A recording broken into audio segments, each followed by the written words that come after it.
Je vais corriger ton projet fil rouge qui consiste à réaliser une intégration web, présentation du cahier des charges, présentation d'entreprise à l'origine du besoin. Club Auto, c'est une entreprise de vente et de location de voitures. L'entreprise souhaite une présence en ligne et fait appel à une agence web afin de créer son site vitrine. Contexte. Vous êtes actuellement développeur junior dans une agence web. Le chef de projet vous a proposé de travailler sur un nouveau projet. La charte graphique, les maquettes et les images vous ont été fournies par le web designer. Alors maintenant, on ne dit plus tellement web designer, on dit plutôt concepteur UI. Le client a demandé à avoir un site responsive. Donc, c'est-à-dire qu'il s'adapte sur tout type de taille d'écran. C'est-à-dire que ce soit sur PC ou bien sur smartphone, ou tablette, ou télé, ou peu importe. Vous travaillez sur la partie front-end de ce site en collaboration avec un autre développeur qui se chargera par la suite de la partie back-end.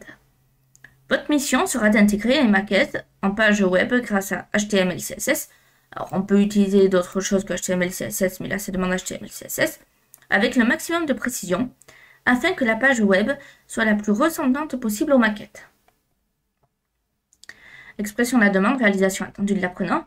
Donc, réalisation attendue, le site devra respecter le plus fidèlement possible les maquettes, être correctement optimisé et référencé, avoir un code qui respecte les bonnes pratiques, être accessible sur tous les navigateurs, bon ça c'est normal maintenant, être valide W3C. Le site sera mis en ligne et son code devra être visible sur GitHub. Alors moi c'est GitLab que j'impose, mais c'est pareil, avec un minimum de 10 commits. Donc livrable attendu, l'URL du site et le lien GitLab avec les 10 commits. Ensuite, intégration des maquettes et versionning à l'aide de HTML, CSS, des librairies et frameworks de votre choix, donc ça peut être Bootstrap ou autre, et des éléments fournis, intégrer les maquettes le plus fidèlement possible. Toutes les pages doivent être accessibles en naviguant sur le site. Votre projet est une collaboration avec un autre développeur. On utilise donc, GitLab, pas GitHub, et Git depuis un terminal afin de versionner le code. Un minimum de 10 commits est requis. Alors, minimum, ça veut dire que si on en fait plus, c'est très bien aussi. Et d'ailleurs, c'est même conseillé d'en faire régulièrement. Référencement, accessibilité, W3C valide. Donc bon, il faut que ce soit accessible sur tous les navigateurs. Le code source du site devrait être valide W3C. Également indenté, commenté pour faciliter le travail collaboratif. Alors commenter, ça dépend des personnes parce qu'il y a des développeurs qui considèrent qu'un code doit être compréhensible par lui-même et d'autres qui disent qu'il faut le commenter. Donc c'est vraiment chaque développeur qui voit sa manière de travailler. Le site devra respecter les bonnes pratiques et être correctement référencé pour le SEO. Alors, il faut aussi penser au fait qu'il y a des personnes en situation de handicap qui sont aveugles, donc il faut qu'ils puissent voir et naviguer sur le site. Maintenant, c'est une obligation. Donc, hébergement, votre site devra être en ligne. Pour cela, vous créez un compte chez l'hébergeur gratuit, tel que, bon, là, il y a quelques exemples, et on a les livrables attendus pour l'ensemble du projet. Donc voilà ce qui est demandé. Donc j'ai bien reçu un PDF, donc pas de souci là-dessus. Alors, je vais télécharger ton projet.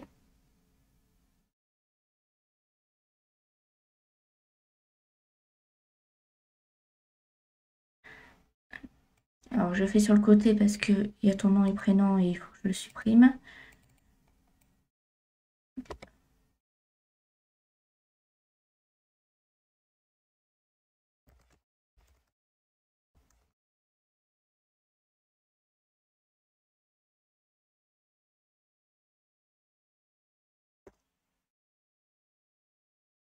Tiens.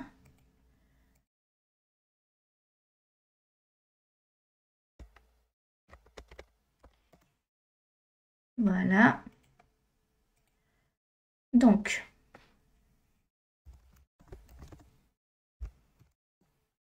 parfait.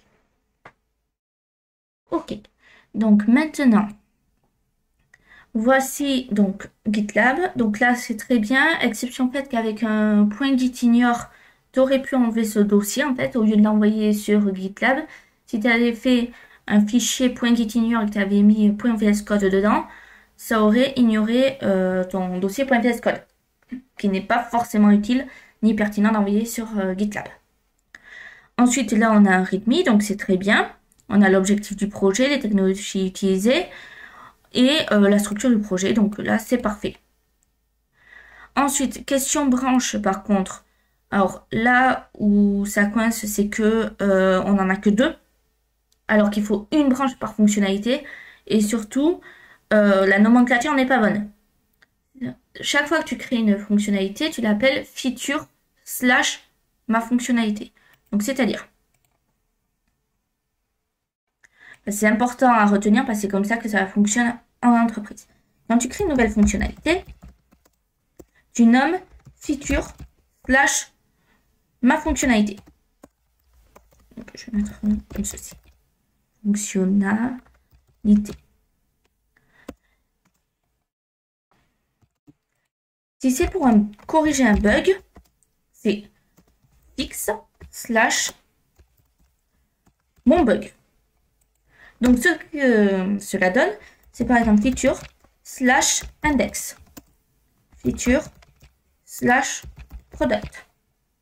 Et là, par exemple, si tu corriges, ça veut dire fix / home, par exemple. Voilà comment cela fonctionne. Donc, à chaque fois que tu crées une nouvelle branche, c'est ainsi. Et là, tu n'en as que 2. Donc, normalement, au vu de ce que j'ai comme code sur le côté, tu devrais au moins en avoir 3. Alors, tu peux utiliser celle-ci, par exemple, parce qu'en général, on a une branche de prod, une branche main et une branche dev. Voilà. Donc, tu peux avoir main, prod et dev, si tu veux, et ensuite avoir tes features. Mais là, vu que j'ai cliqué sur toutes, je devrais vraiment avoir plus de branches. Et là, j'en ai que 2. Même si tes branches sont fermées, en fait. C'est pas grave.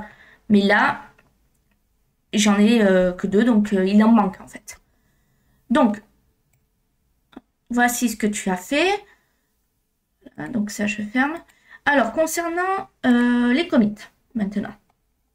Alors, là, on a un problème. C'est que tes commits sont tous en français. Alors, je ne vais pas les montrer parce que il y a ton prénom partout et sinon, il faudrait que je floute partout. Voilà. Mais le problème, c'est que tous tes commits sont en français.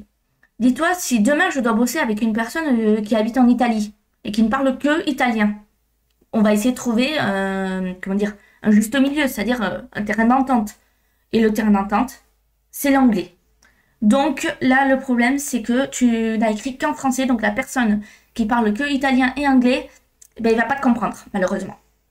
Donc, c'est important, même si c'est approximatif, l'anglais, c'est pas grave. Il vaut mieux que ce soit approximatif que pas du tout. Écris tes commits en anglais. Donc, si je compte, là, j'en ai 3, 4, 5, 6, 7, 8, 9, 10, 11. J'ai 11 commits. Donc, c'est bien. On a ce qui est demandé. Donc, tes commits sont quand même clairs. À part le CSS modifié, parce qu'on ne sait pas ce que tu as modifié dans le CSS. Mais tes commits restent quand même assez clairs. Parce que tu expliques, tu dis ajout du readme, finalisation de la page véhicule détail, plus optimisation du code général, etc. Donc, tu expliques bien. Mais c'est dommage que ce soit pas en anglais, en fait. Sinon, c'est très bien. Là-dessus, il n'y a pas de souci. Donc, maintenant, alors, on va ouvrir le readme ici. Donc, là, on a tout le readme. Donc, c'est très bien parce qu'il est très clair. T'as des petits tirés, etc. Là, tu as fait la structure du projet de manière on ne peut plus claire ici. Donc, là-dessus, rien à redire. Donc, comme je le disais, par contre, ici, tu peux ajouter un petit fichier avant d'envoyer en ligne qui s'appelle .gitignore. Et dedans, tu mets .vscode. Tu sauvegardes. Et là, non, là, c'est trop tard, malheureusement. Mais ça voudra dire ignore ce dossier. Si, supposons, tu veux ignorer, je sais pas moi, le dossier CSS, tu mets CSS. Et là, ça dira ignore CSS, etc. Bon, il faut revoir si c'est bien ainsi que... Mais voilà, le chemin. Donc, là, maintenant, les images. Alors, là, celle-ci, il faut revoir le nom parce que c'est pas clair. Et niveau référencement, il vaut mieux avoir des noms très clairs, on sait ce que c'est. Pareil, icône 1, on ne sait pas ce que c'est, etc. Donc là-dessus, les images, c'est à reprendre parce qu'il faut vraiment que d'un coup d'œil, on se dise « Ah, ça correspond à ça ». Voilà. Parce que supposons que l'image ne s'affiche pas, bon, il faut déjà les alt, mais en plus de ça, il faut réussir à s'y retrouver dans les images soi-même. Donc, pour l'index. Alors, très bien, donc là-dessus, parfait. Ok. Ok, donc bon, j'ai vu que plusieurs de tes collègues font pareil. Moi, personnellement, j'ai un seul fichier CSS. Et quand je travaille en équipe, on crée un fichier CSS par fichier, par exemple HTML. Et ensuite, on réunit tout pour optimiser. Mais bon, c'est juste, hein, il n'y a pas de souci là-dessus. Alors. Ok.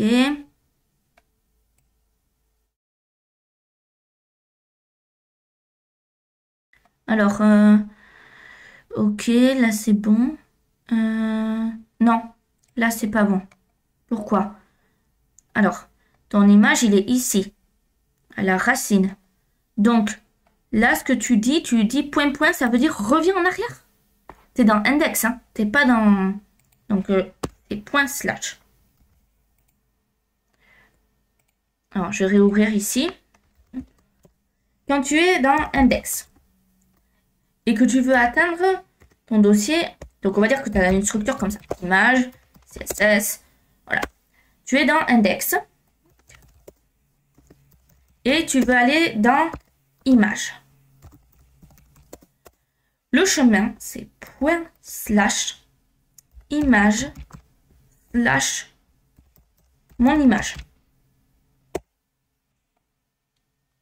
Plus de visibilité, je vais mettre une majuscule. Si supposons maintenant, alors je vais rajouter juste le dossier HTML. Je suis dans contact. Contact se trouve dans HTML. Donc, qu'est-ce que serait le chemin pour revenir et avoir mon image ici? Si contact est dans HTML, là, je vais mettre comme ceci. HTML, contact. Pour revenir à image, ça serait point, point, slash image, mon image. Donc là, tu as des petites erreurs ici. Ici également. Voilà.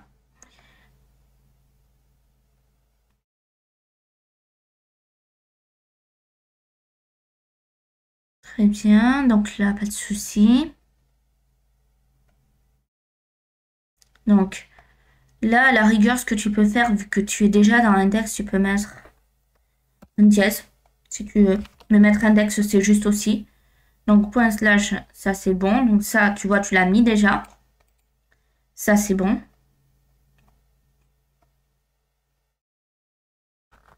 Donc là, tu vois, en plus, c'est juste. Là, tu as fait quelque chose de juste. Et au-dessus, tu as fait des erreurs. Donc là, c'est bon.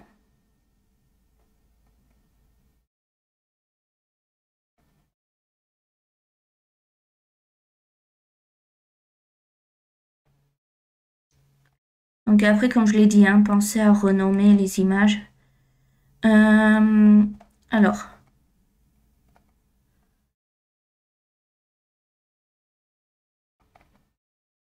Ok, très bien. Donc, par contre, autre chose concernant les images. Or, je regarde là, ça va, c'est assez clair, le alt. Pareil pour celui-là. Mais il faut que les alt soient très très clairs. Pourquoi? Parce qu'une personne aveugle, son logiciel vocal va lui dire ce qu'il voit dans le alt. Donc là, par exemple, client devant une voiture, c'est bien. Parce que le logiciel va lui dire, bon, ben, client devant une voiture. Donc peut-être d'écrire un peu plus, mais en soi, l'idée est bien. Voilà, donc ça, c'est très bien. Ensuite, si je prends contact maintenant. Donc là, tu vois, c'est très bien parce que tu reviens en arrière, tu refais point, point. Donc je retourne en arrière et je lui dis, rentre dans le CSS et va ici. Donc là, tu vois, c'est juste ce que tu as fait.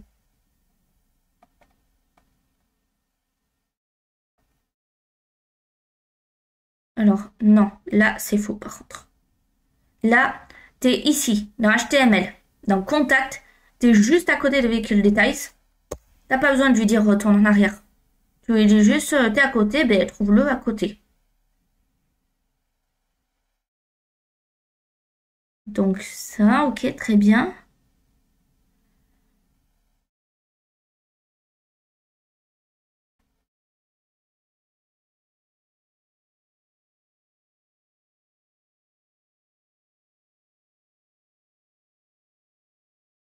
Ok. Si je prends ceci maintenant.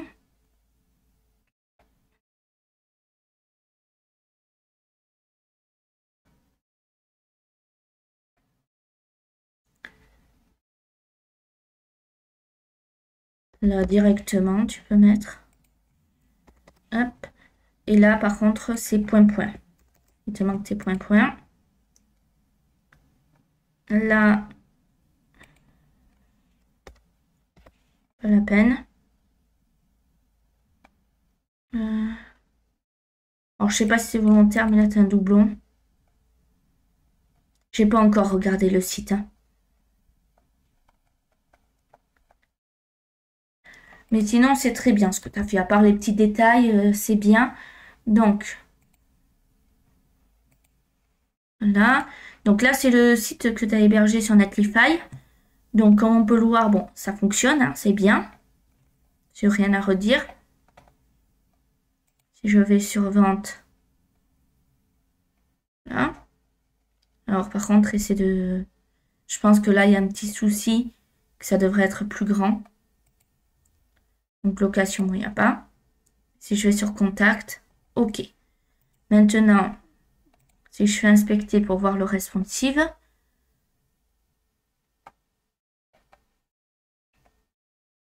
donc comme on peut le voir, je retourne sur l'accueil. Donc là, on est bien. Or, OK. Si je mets maintenant en mobile,